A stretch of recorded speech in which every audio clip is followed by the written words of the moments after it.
Seven striking factors that bring financial pressure. Of every kind of pressure in life, emotional pressure and financial pressure are two types of pressure that will not only stretch you, but stress you to death. And this is the reason why, if you're able to take care of these seven factors, you may take yourself off the list of the financially anxious, right? Of being reactive, right? And you find a reason to design your own economy. This simple way or trick out of these kinds of pressures or these issues or these matters that bring emotional and financial pressure and can bring a heart attack or can make you miserable, frustrated, depressed, is to design your own economy. Now let's talk about the seven factors, right? Number one is basic sustenance. The moment your basic sustenance is challenged, you are not able to do the basic things of life, you are not able to afford and make available the basic things of life, you start getting agitated, right? You start wondering why all this and all that. Number two is the inevitable utilities, right? Let's take, for example, things that are required, inevitabilities, right? Like data, like what do you call it now? Your clothing, your shelter, still under basic sustenance, right? Maybe, right? You can take it. Then we have a health challenge, right? The moment your health is challenged, there are four core factors, right, that determines how you can manage your life. Number one is life. Number two is health. Number three is time. Number four is money. The moment the person is dead, everything is gone. The moment your health is challenged, your life is threatened, your ability, your capacity, your productivity is also trapped. So you can't do anything meaningful for yourself the moment you're challenged in health. And this is the reason why self-care must be a priority in order for you to pursue any. It's because you are alive and well that you can pursue goals, right? The moment you're challenged in your health, you can't pursue anything. What you'll be pursuing is your life and your health. That will now become a priority. And that's why most of the time we said it is important for you not to abandon yourself. Chasing your goal at the expense of your health is premium foolishness, because by the time you acquire the wealth, you'll be chasing your health. So you would have no time to have returns on investment or return on energy or return on time or return on your abilities and your effort. So returns on effort will be zero, right? So when your health is one area that can bring you under financial pressure, right? And you find out that there are some health challenges that money can't treat, and that's when you become psychologically drained, you become emotionally pressured, and then you'll be wondering what's going to become of your life. So health is principally important. Then another thing is what stagnation in your career. When you are stagnated in your career, can bring you under some form of financial pressure, because if you're growing and your income is not growing, then definitely you're going to hit the rocks.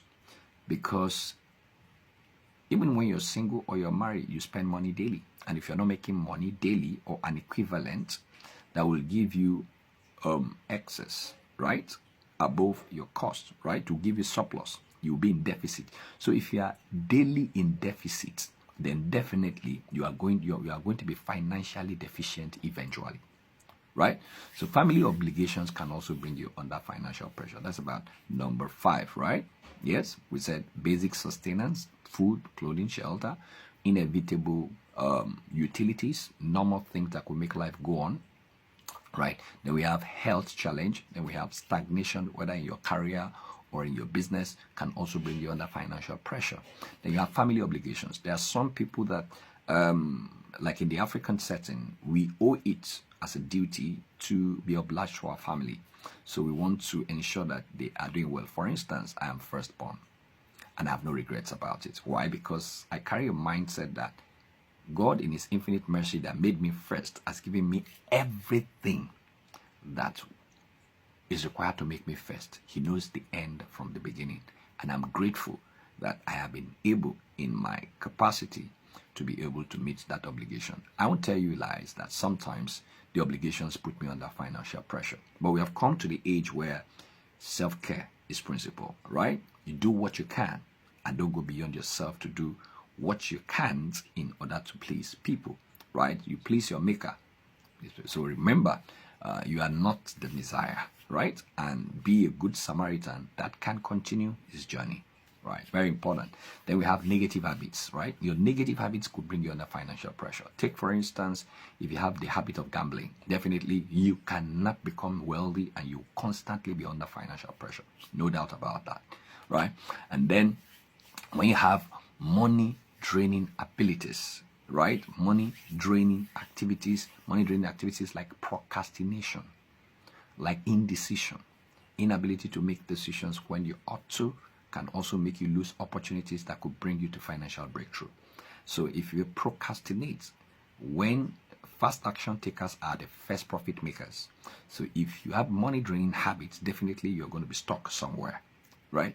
So, and the only way in which you can, these are reactions, right? These are responses. The financial pressure is a feedback on your reaction to these needs, right?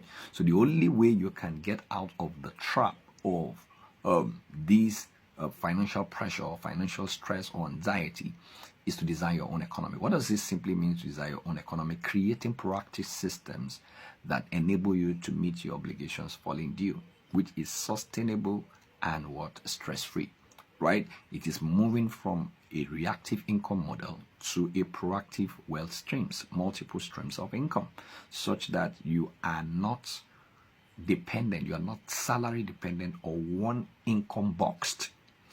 You have varieties. You are able to also relocate, move your productivity or your money making abilities from a region of low productivity and profitability to a region of higher productivity. That means you move from selling low tickets to high tickets. You develop skills that designing your economy is an asset.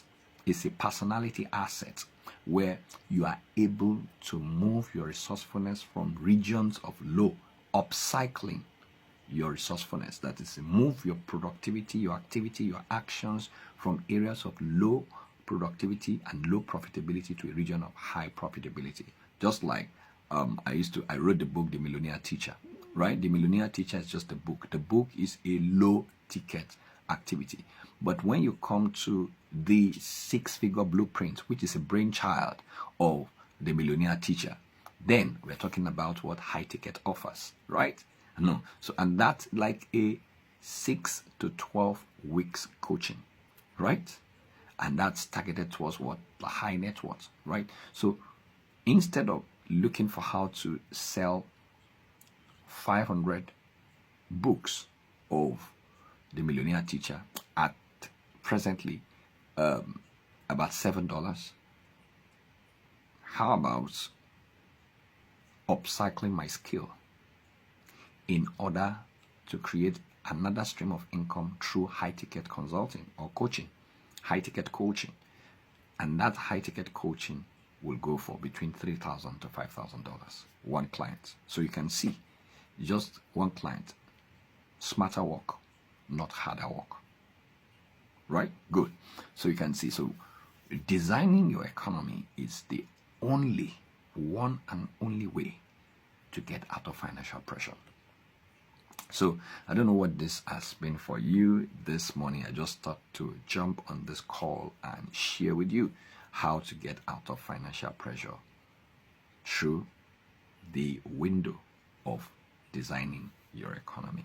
Let me know if you have questions and then we can take this further. Thank you and God bless you.